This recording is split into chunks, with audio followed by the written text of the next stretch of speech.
Well, folks, I know it's only autumn, but it sure feels like winter's coming.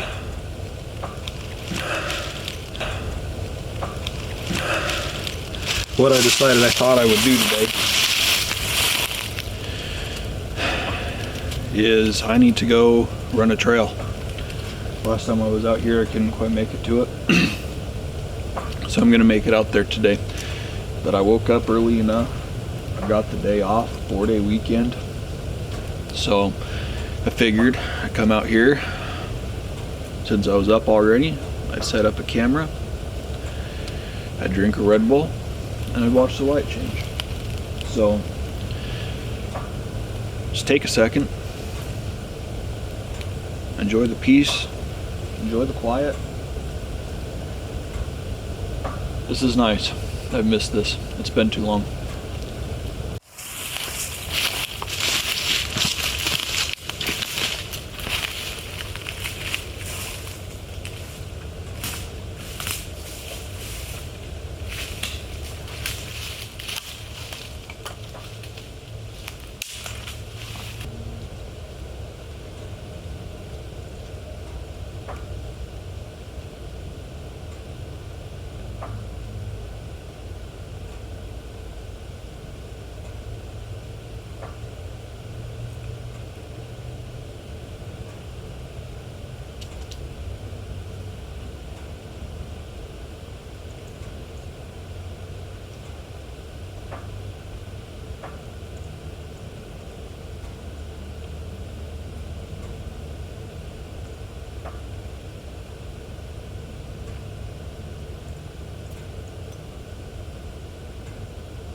I actually feel like that is quite a valuable,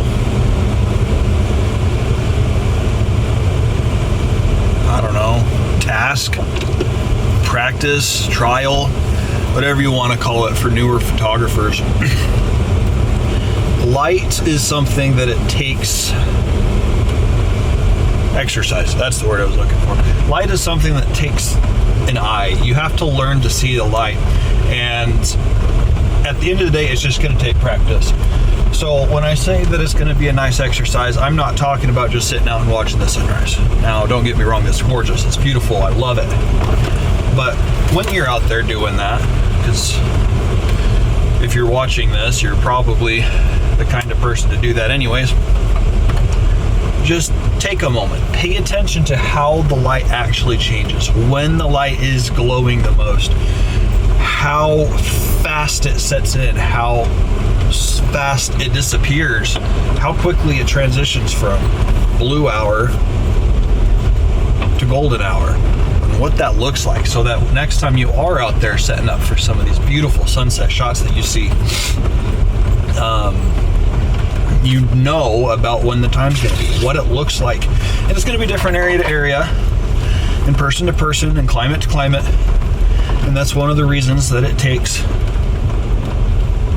practice. But oh my goodness, I think I'm going to turn around here because it drops off pretty steep there. But look at this.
I took my time there, not only because I wanted to make sure that I wasn't actually going to get stuck, but there were some very suspicious floating objects in there that looked like somebody had thrown in there for traction aids, and I didn't want anything to flip up and puncture anything or get caught.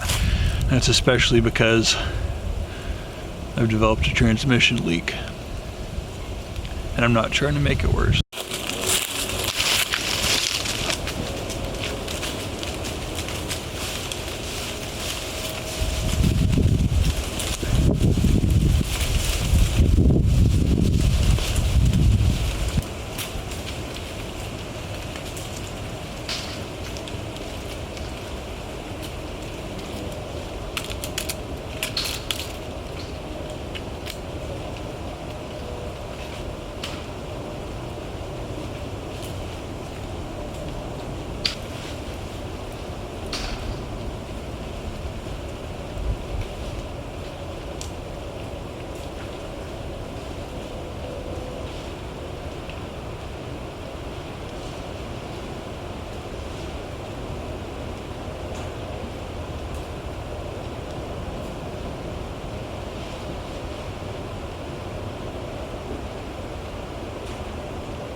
So what have I learned about this vehicle so far? I can say that I've got three big things on my mind right now. First one is media mounting points. The phone mount that's in there is junk. First off, I think it looks pretty OE. It looks fine. It doesn't hold anything, it vibrates, and it's just generally kind of terrible. I also don't have anywhere to mount cameras. I would like to put a place to put a 360 camera in the cab. There's a lot of this driving that I'd like to be able to show you guys. Squirrel. That I'd like to be able to show you guys, but I don't have any reliable way to mount a camera safely. I tried in the last video to put it on a tripod and then put the legs up over the seats and then strap it down and things like that, and it still just wasn't good enough, even on just relatively smooth, flat dirt roads. So I think that's going to be the first thing that I do, is mounting and maybe storage solutions. The next thing is I really ought to have at least a fire extinguisher and at least a first aid kit out here. I just don't yet. So not only first aid kit and fire extinguisher, I would really like to have some basic self-recovery tools right now.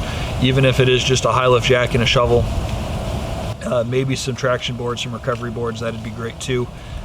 But I need something out here in case I am going to continue to do this by myself out in the middle of the beautiful Missouri woods. We're in the Mark Twain National Forest right now, and it is absolutely gorgeous. Beautiful day. Oh, there's a deer. Let's see if I can get him.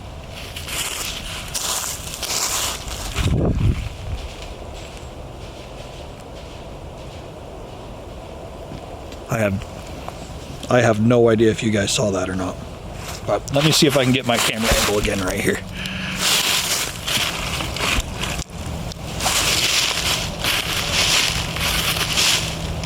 Yeah, I have no idea if you guys saw that or not. Not a bad looking buck. Pretty young, but he looked pretty good.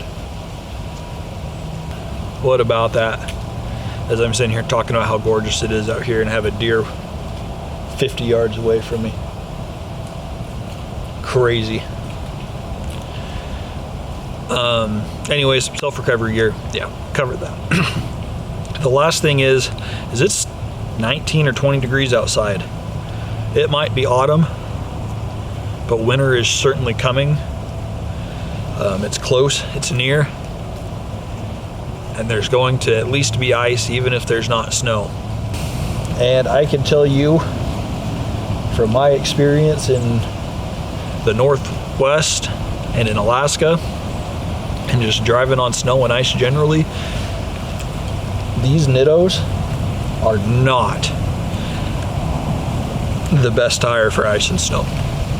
Now, these are the Ridge Grapplers. Nitto does make some decent all-terrains and things like that, but I think, money willing, I think what I'm going to do right now is I'm going to take the wheels that are on it, the 18s, and I'm going to just turn them into the winter tires on the winter set, and I think I'm going to put a set of 35-inch Hakkapelitas on them, and then at the end of the winter, after I've made it back to Washington and everything's dried up and warm again, then I will work on putting a new set of wheels and tires on here. Maybe that'll be about around tax return time. Maybe we can talk about doing a lift about the same time too. We'll have to see on that. But especially if I'm supposed to be driving this back from St. Robert, Missouri, all the way back into Spokane, Washington here in January,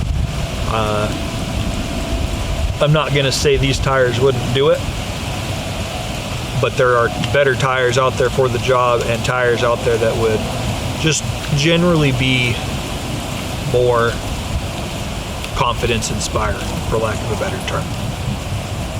So that's what I've learned so far. Once again, I've got a transmission gasket leak, not a sealed leak. It wouldn't normally bother me too much, except for if I remember correctly, these Jeeps, these transmissions are sealed, which means I can't top the fluid off. So I'm gonna have to go get that looked at.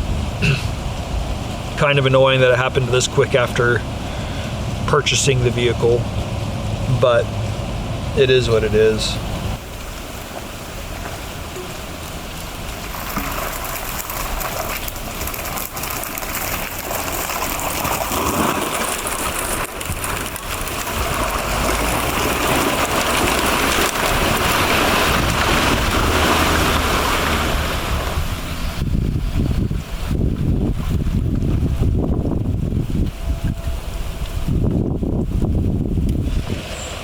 Before we go, guys, I just want to take a second and introduce myself. My name is Braden Matthews. I am a Idaho native. I'm a photographer. Not that you could tell by the amount of videos I've been taking lately, and not even good ones at that. I am an outdoors enthusiast, and I am just trying to experience everything that this amazing world has to offer. Now, since I'm a YouTuber now, I guess it's my obligation to ask you guys to like, comment, and subscribe. I am also of the opinion that anything worth doing is worth overdoing. And if I'm going to be spending the time to make these videos, I am of the opinion that I need to have and do everything in my power to make them the most enjoyable, most well put together, most polished content for you guys. I am going to do the best with my knowledge and my experience that I have right now. Yeah, that's about it. I'm gonna go. I'm out in Bahijan right now, and I can't really find any good picture places in this lighting. The lighting's just kind of wrong for it. Even right now, it's high contrast. There's light here and light there, and I'm in shadow, and it's kind of nice because the one tree's blocking the sun from me, so I can actually see something.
Get outside, guys. Go touch grass.